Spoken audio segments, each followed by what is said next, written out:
Hello, and welcome to Enlightened Empaths, your community for the spiritually awakened. Today, we're going to be sharing questions and stories that you guys have emailed and sent to us either over Gmail or Facebook. Please remember you can always reach out to us by going to enlightenedempaths@gmail.com or messaging us on our Facebook page where we can be found at Enlightened Empaths. Denise, would you like to start us off? I'd love to. Thank you. Hi, Denise and Samantha. I'm a longtime listener of Enlightened Empaths and have also received incredible readings from the both of you in the past. I'm so grateful for the work you both do. I have to share a wild experience with you and the Enlightened Empath community and hear any feedback or comments you have on this matter. I recently had to get a tonsillectomy at the age of 31. Usually having tonsils removed happens when you're young. So to be an adult and having them removed is slightly uncommon, but nothing to be worried about. I knew that for me, this surgery was symbolic in many ways. As a little girl, I was sexually and emotionally abused for many years, which later manifested into not speaking my truth in fear of being hurt, not allowing myself to be vulnerable, severe codependency, and people pleasing. And I always wanted to say the right thing in fear of upsetting someone who could potentially abuse me. So I always knew that my throat chakra was one of my chakras that needed a lot of work and love and attention. The last 6 to 7 years, I've done tons of personal development. I worked with a trauma therapist for about 5 years, have done a significant amount of energy work with healers, practice yoga, and meditate daily. I've also recently started my own coaching business as an empowerment coach and trauma survivor advocate. So having my tonsil removed felt like a very emotional full circle healing moment for me, having that energy completely cleared. I felt like, wow, I've done the work and now I'm strong enough to use my voice confidently, clearly, and lovingly to now help others. But I honestly didn't expect what was to come. The first week of my tonsil removal, I had vivid dreams every single night of flashbacks of my life when I didn't say what I really wanted to say. I also had vivid dreams of past friends telling me things they always wanted to, but never had the courage to say. I even had a friend text me about 4 days post-surgery and say, "Hey, I just had a dream about you. In the dream, I was supposed to meet you for lunch, and I ended up getting busy at work. I didn't let you know I had to cancel because of how busy I was, and when I ran into you later, you wouldn't speak to me. Weird dream, huh?" This friend lives across the country and had no idea I had recently had my tonsillectomy. It almost feels like all of the suppressed memories are being released and moving out of my third eye and crown chakra. 1 week exactly after my tonsillectomy, another friend of mine reached out to me and asked if she could interview me for the podcast, focusing on women speaking their truth. How's that for a little wink from the universe? What a beautiful note.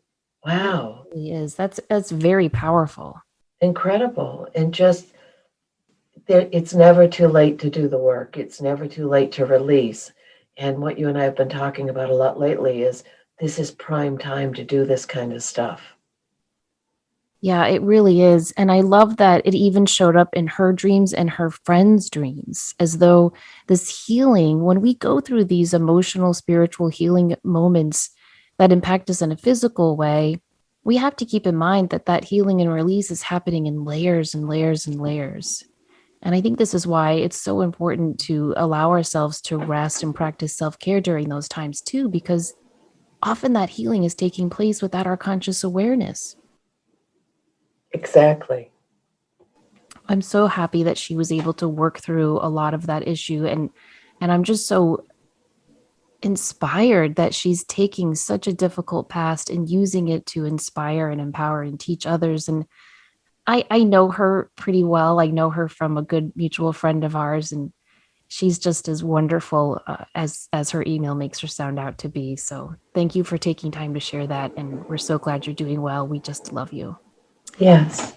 Okay, our next question says, I have a very active dream life and I have frequent dreams that I think might be of an intuitive nature, but I'm not really sure. I dream of people that I know in real life. They might be a friend, a family member, or acquaintance. In these dreams, these people come to me and they share something they're struggling with in their own lives. For example, I dreamt about a distant friend who was struggling to pay his mortgage. He told me he was going to lose his home. In these dreams, I try to offer support and solutions to their problem, and then I seem to wake up afterwards. I've been able to confirm that what I have dreamt is indeed true, to my surprise. I also have had dreams which were occurring in real time. For example, my brother is a police officer, and one night while he was working the night shift, he was called out to a home for a domestic attack. While he was working this case between the hours of 3 and 4 a.m., I was dreaming about the call he was out on while at the time he was experiencing it. The next day, I was able to give him explicit details of what he had experienced while he was on this call because I dreamt about it at the same time it was occurring. He was able to verify that everything I dreamt was correct. When I have what I think might be intuitive dreams, people speak to me telepathically. It's like we're speaking, but it's with our thoughts instead of by our mouths. I also have had dreams about people who are getting close to dying. These people come to me and share their thoughts, and it's almost like they're just letting me know their time is drawing near. Most recently, my boss, who had been fighting cancer, came to me in a dream. One of the things he told me was that he had about a month left to live, but that he was at peace with that. Sadly, he passed at his home unexpectedly 6 weeks later. Sometimes I dream of things that are going to happen in the future. These aren't always significant events, just random things that someone in my life is going to experience. Are these dreams normal, or am I actually experiencing some kind of psychic dreaming? If this is some kind of psychic dreaming, what is it called? Well, Denise, you know this is a passion of mine. So I call this type of work night work. You know how most of us empaths, we call ourselves light workers. Well, I think those of us who are light workers are also night workers, meaning during the sleeping, dreaming state, our soul is actually journeying, traveling through the astral planes, and we are helping people. We are continuing to be of service. Now, I was telling someone about how I call this night worker stuff, and they said, that sounds like an escort agency. So I think I need to I think I need to change the word to like a soul traveler. But yes, this is indicative of you having psychic intuitive abilities. And I don't know that I would call it common, but among intuitives, I would call this common. So people who are open to the spiritual world, who are working on developing their intuition, or who are actively intuitive, will commonly experience things like this. Now, sometimes dreamers tend to focus, right? So some night workers will do healing work in their dreams, and others will console the dying or the newly deceased in their dreams. It sounds like she's doing all of it. She's having precognitive dreams. She's helping living people in her dreams. She's helping dying people. So there's a lot going on there.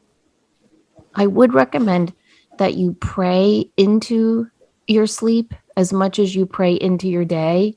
So, a lot of us are comfortable saying prayers before we go to bed or focusing on our gratitude list.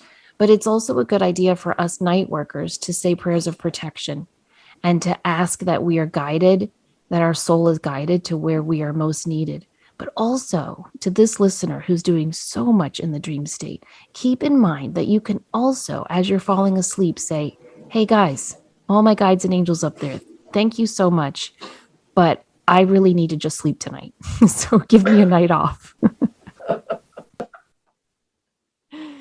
That's excellent information. And also, it's fascinating that more and more people are having more active dream life. We're both really big advocates for keeping a dream journal, even if you don't remember your dreams right now. If you wake up and you think a bluebird, just write down bluebird. Any triggers that you can give your subconscious will help you develop the practice of remembering your dreams more fully. And if anyone is hearing hacking in the background, that is my dog who is dealing with a congested lung issue. So I Oh, apologize for that weird background noise. poor little guy. I know. Our next comment is also about dreams, and it says, I've had very vivid dreams all my life. My mom has too. Over the past 6 months, I'm convinced I'm experiencing a spiritual awakening based on the signs you explained in another episode.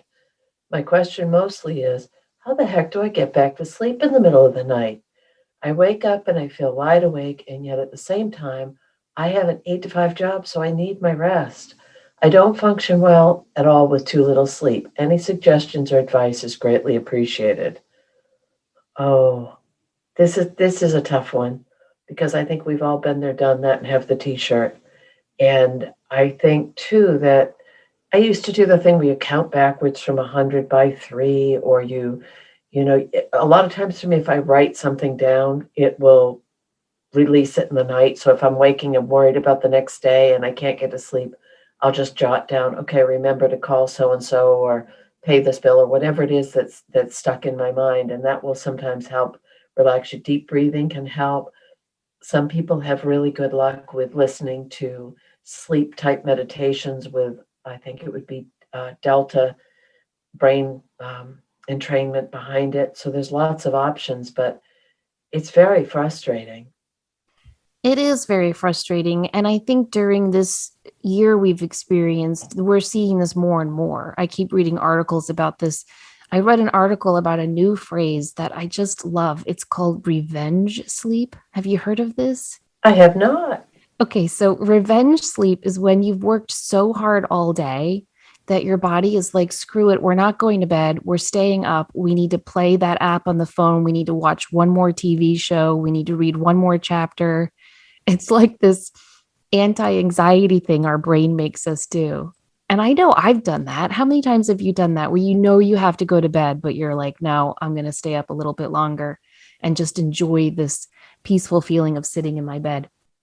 But I what didn't know she's it was called a thing. I didn't either. And I just like that phrase. But what she's talking about is waking up in the middle of the night. And that can happen when you're going through a spiritual awakening. You do see that being elevated. It's almost like your energy is being amped up to the point that your body's not used to it. So it wakes you up as you're getting these waves of new downloads of spiritual information and your vibrations are being lifted. So that is hard to deal with. There are some things you can do. From what I've read, our potassium levels tend to drop at nighttime. So eating a banana before bed is said to help. Taking a magnesium supplement, if your doctor recommends it, some people say that helps. We've all heard warm milk helps. I can't drink a cup of warm milk. I don't know, it doesn't settle with me. But what I will do is I'll heat up warm milk and I'll put a tea bag of chamomile or lavender in there and sip that before I go to bed. Keeping electronics out of your room, any blue light stuff like a Wi Fi router, if you have any electronics in your room and you get them out, that is said to help increase melatonin production. Not looking at screens an hour before bed. So, no TV, no iPad, no cell phone, and just reading or listening to a meditation can be really helpful. Years ago, I read something that said if you are woken up in the middle of the night, say a prayer that you've memorized and that comforts you and offer it to someone who needs it at that moment. And Denise, I swear that works. So when I wake up in the middle of the night, I will say an Our Father or a Hail Mary because that resonates with my belief system. And I will just say, I give this prayer to any soul that needs this right now. And it helps me fall right back to sleep. Well, that's wonderful. So I hope those things might help her. But just know that I think a lot of us are experiencing that feeling of being woken up a lot right now. And I think this too shall pass. So, our next question says, I hope you both are well. Thank you for your thoughtful podcast. I have a question that I've been struggling with lately. I work in the healthcare field and am now in my early 40s. Over the past few years, I've been gaining recognition on the national level, presenting at conferences and teaching workshops. While the reception has been extremely positive, I've been getting negative, awkward, or ambivalent energy from several of my coworkers at the hospital where I work full time as it comes to this success. I cognitively understand that many times people's successes make others uncomfortable because they compare themselves. And that's likely what's going on here. None of them are trying to do what I'm doing, so it's not like they're in competition with me or anything. But I still feel very strange energy from several individuals that I work with on a regular basis. I actually used to have this dynamic in certain friendships and partnerships in my life where I would feel like I needed to make myself small to make the other person feel better. But with a lot of work, including listening to your podcast and years of therapy, I don't opt into those relationships anymore. Unfortunately, at work, I can't opt out of these relationships. As an empath, I feel this strange energy and then spend hours afterward thinking about what's going on with this coworker or that coworker. I don't think I'm better than anyone else. Each of them has a family or other important area where they put their energy. While I didn't have kids, so I can spend all my free time working on presentations, proposals, and research. I think that we all have important gifts, and the Pollyanna in me wishes that we could just all celebrate each other's different areas of success. My question is, what's the best way to handle this energy from others? I've done enough work to know that I can't fix it or appease them, but I haven't gotten past absorbing and worrying about this negative energy. Any practical advice for protecting myself would be greatly appreciated, and I also hope this will help others who listen to your show. I do think this question and story is going to help others, Denise, because I think we can all resonate with what she has so eloquently shared, don't you? Very much so. Yeah, there's this feeling, especially for us empaths, because we can feel the underlying emotion of jealousy or envy or competition or just that little raised eyebrow or I just have this image of her coming to work and telling her coworkers about a lovely weekend she had presenting at a conference and two coworkers kind of eyeing each other as she's talking. Do you know what Hmm. I mean? That little Yes. unspoken body languages that some people do. And as empaths, we are extra sensitive to that. One of the things that has helped me with issues like this is reading and rereading the chapter from Don Miguel Ruiz's The Four Agreements on not taking anything personally. Because that's, I think, one of the hardest things for an empath to learn that it's not about you, it's about them. And I understand what she's saying because she's saying, I get it. Like, this is about them. I can't fix or appease them. However, we still feel the weight of emotion because we want everyone to get along and we want everyone to like us and we want everyone to be happy and everyone to feel good. And yet, that's not really possible. And she refers to that. She calls it Pollyanna thinking. We can't always have that. And so I think it's important to recognize that when you are happy and successful, sure, some people are going to be resentful or feel insecure about that or maybe even try to pull you down. The image I always think about is one of my students years ago was a fisherman, and he told me that when they catch crabs, they never have to put a lid on the bucket because the minute one crab tries to crawl out of the bucket, the others pull him down. And I just think that's such a symbol for what so many of us do to each other when we are trying to get ahead and really achieve the success and happiness that we deserve. And so I think it's important to focus on yourself and focus on all the good work that you are doing. And when you feel that negative energy or that jealous energy, put your shields up. Really and truly, just visualize shields of light or gold or a mirror around you to deflect that right back to the sender. And once you do that, then visualize pink light or gold light around those coworkers to soften their energy and infuse them with loving vibrations so that they can remember, even though they aren't out gaining recognition and accolades for doing research and amazing presentations and proposals, that they still have beautiful gifts that they are here to serve and share with as well. I agree with everything you just said, and it was very, very well articulated. And part of it, though, also is there's so much pressure, there's so much media or comparison, or it's not easy to be humble or to just do what you want to do or be of service without people. And the word that came to mind when you were reading this was almost being threatened by someone else's success as it being a reflection of maybe one of the people she's working with not following their dream or not stepping up or not living the life they want to. And instead of focusing on themselves, it's much easier to send jealousy or resentment or judgment. And I think we see that a lot in the work that we do, that Yes. people will say, oh, that's great, you're doing well. But what it feels like is it doesn't feel that way when they say it. And as you nailed it, as empaths, we go so much on what we feel and not always so much what we hear or behaviors all the time. No, and I mean it's always hard. Someone left a review on one of, I can't remember if it was this podcast or Psychic Teachers, that said, I just don't like Samantha. Oh, That was the title. I just don't like Samantha. oh, And that's I was, terrible. no, but it's actually a good thing because I read it and I was like, well, rock on. Like you and my mom can start an anti-fan club, you know? I didn't have I didn't have those emotions that went with it. And I actually I drove, I had to drive to Tennessee over spring break and I was in the car for a really long time and I was thinking like, why didn't that bother me? Like, hello, Samantha, That's that's supposed to, wonderful. and I still don't know why it didn't bother me. I kept, do you ever do that where you like dive into your emotions? Like, surely I'm hiding this emotion for myself. Surely it's Mm-hmm. tucked in there somewhere. And I kept digging around going, where's the feeling of, oh my gosh, someone doesn't like, it just wasn't there.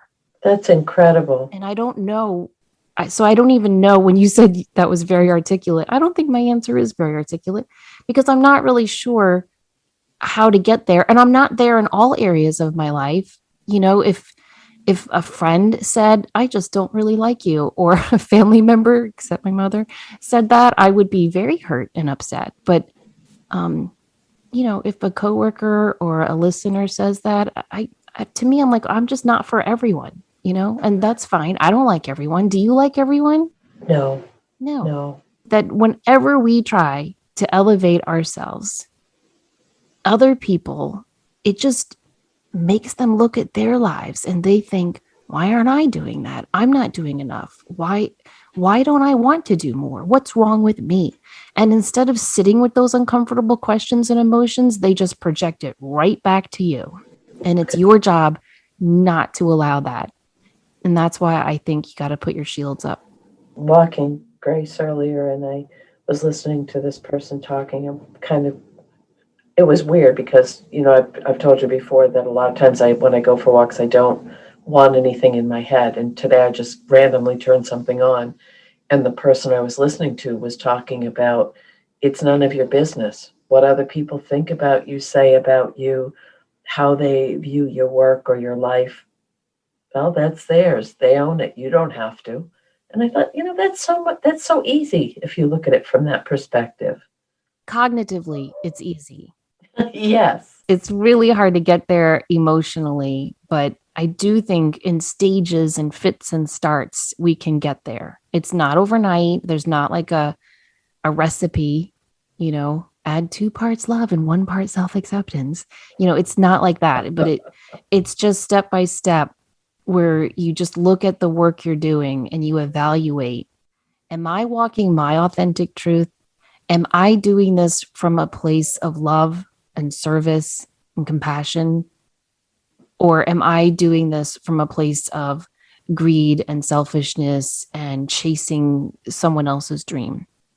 And if you can answer that you are going after this success and achieving these wonderful accolades simply because it's who you truly are and it's what you are here to do, then you can get to that place of, well, go on with your jealousy or your negativity or your criticism and you do you and I'm going to do me. I have one last little bit to add to this. But if you're feeling that from someone, don't own it. Make sure you protect yourself energetically so that it doesn't wear you down or that you don't start to believe someone else's description or feeling or energy of who you are or what you do. Yeah, well said. So, our next one, I'm writing to you today for some clarification on an experience I had yesterday. Exactly 1 month ago, my grandfather passed away. He was the first member of my close family to pass, so it has been extremely hard on me. My parents got divorced when I was younger, and my dad fell out of my life for quite some time, so my papa was always the strong male figure in my life. Over this past year, I've gotten very spiritual and have been certified in Reiki 1 and 2. Since he's passed, I've been extremely aware of his presence around me and have even seen and communicated with him. This is all very new to me, so I'm taking it one step at a time. Yesterday, I was finishing up in the shower when I heard some loud banging in the hallway. I knew my stepbrother was home and his bedroom door is right across from the bathroom. He's very handy, so I figured he was moving some stuff around, and that was the source of the banging. I had my eyes closed washing my hair, and I got a sudden flash of a vision of me being so sad and calling my doctor's office, telling them I couldn't make my appointment later that day because my dog had died from a seizure. I did actually have a doctor's appointment later that day, so it shook me. Even though I'd planned on staying in the bathroom for a while to put on a face mask and dry my hair, instead I hurried up and got out of the shower, opened the bathroom door, and found my dog having a seizure. I immediately dropped to the ground to give him CPR and helped him come out of it. I yelled to the ceiling, "Papa, please don't leave me."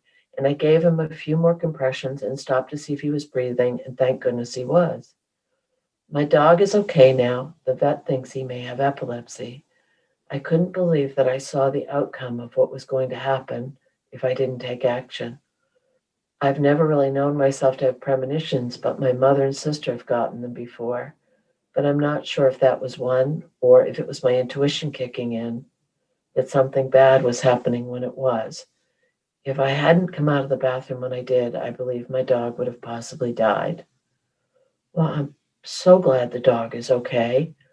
And I mean, my own personal aside is I think her grandfather was giving her a nudge to let her know.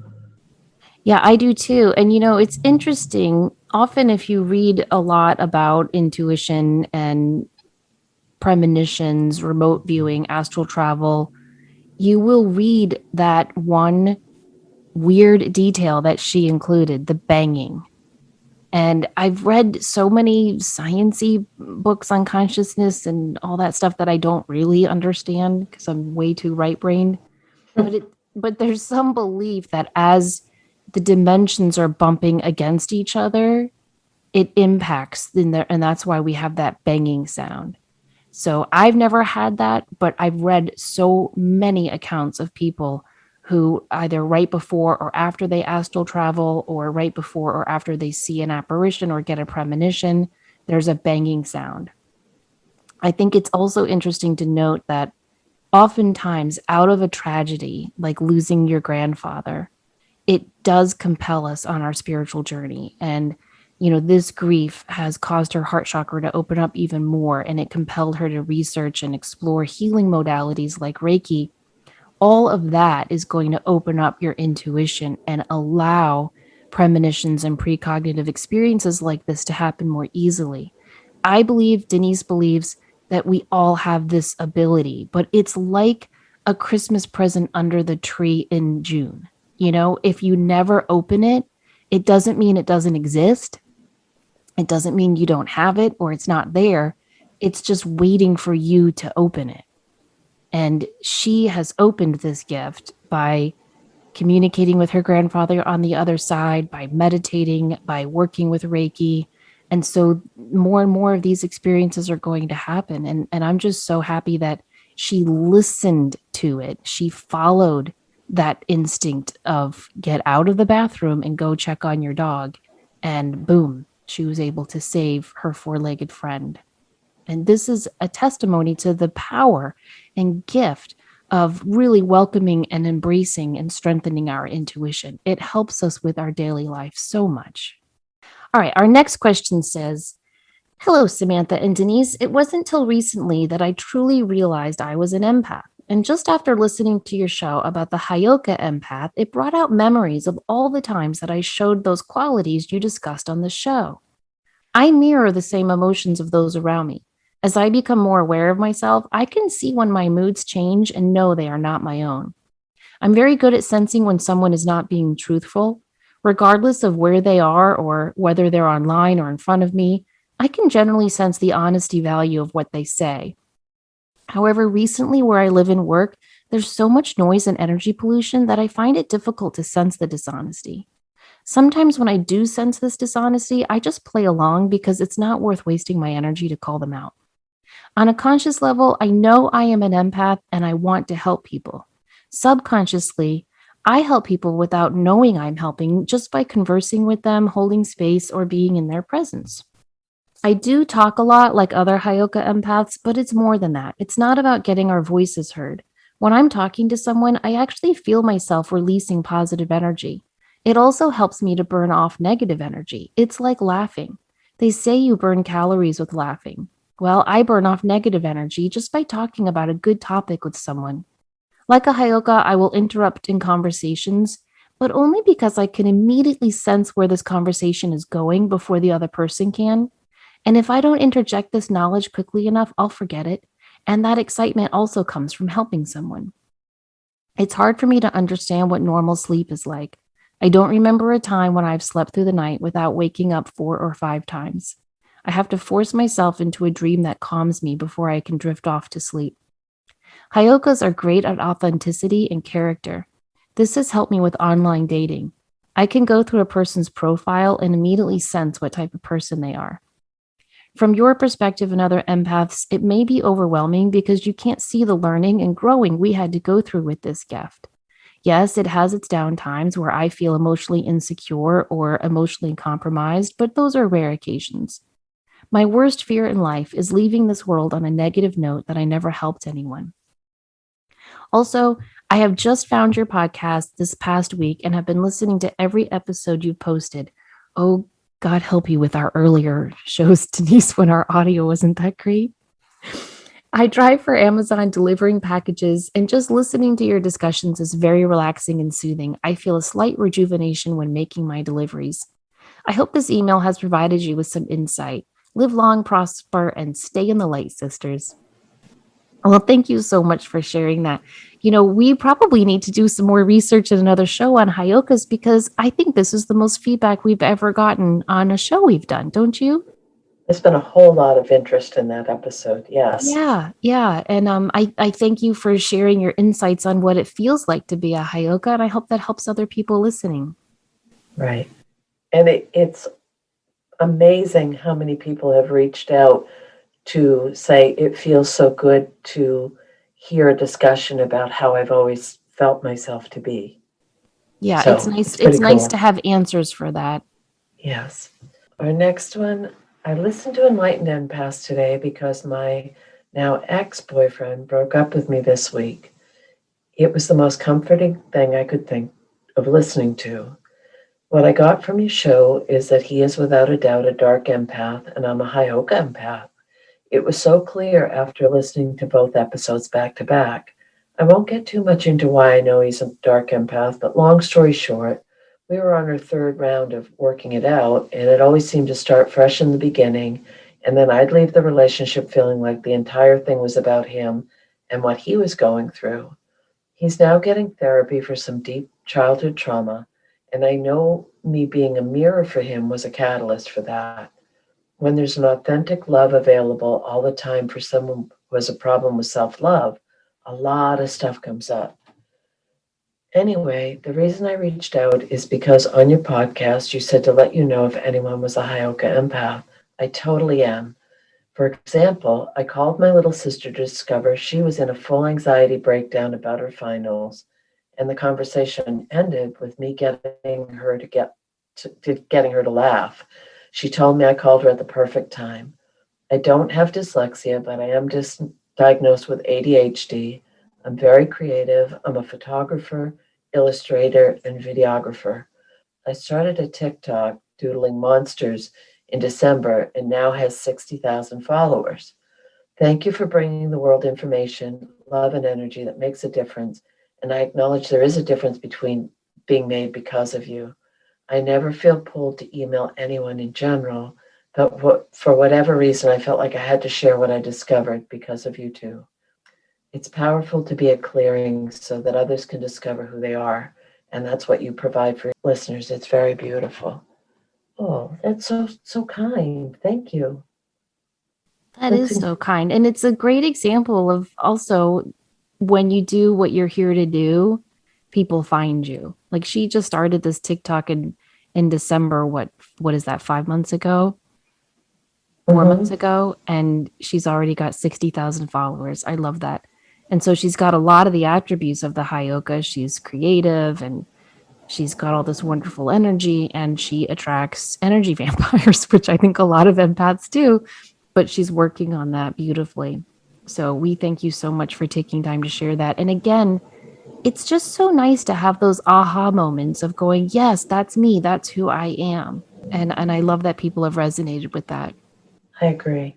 I agree entirely. It's also really nice. All these comments we're getting from people who are identifying as Hyoka empaths, it's about raising the vibration. It's about how can I help. It's very, very much the positive attributes of wanting to bring joy, of their honesty and directness is a catalyst to help other people feel better, Yeah. which are true empathic characteristics and qualities. Yeah. And looking at, what positive mark can I leave on the world? Right. And really that's what we're all here to do, is just to add our own little stitch into this tapestry of life that leaves it more beautiful and positive. Yes. These were nice stories today. Nice comments. Yeah, I've really enjoyed them, and I hope our listeners have too. Again, as a reminder, if you want to share an email story or question with us, you can email us enlightenedempaths@gmail.com, or please join us on our Facebook community. You can find us there at Enlightened Empaths. And if you have a moment and you like this show, please leave us a kind review on iTunes or tell a friend so we can continue growing our community and connect with our spiritual tribe.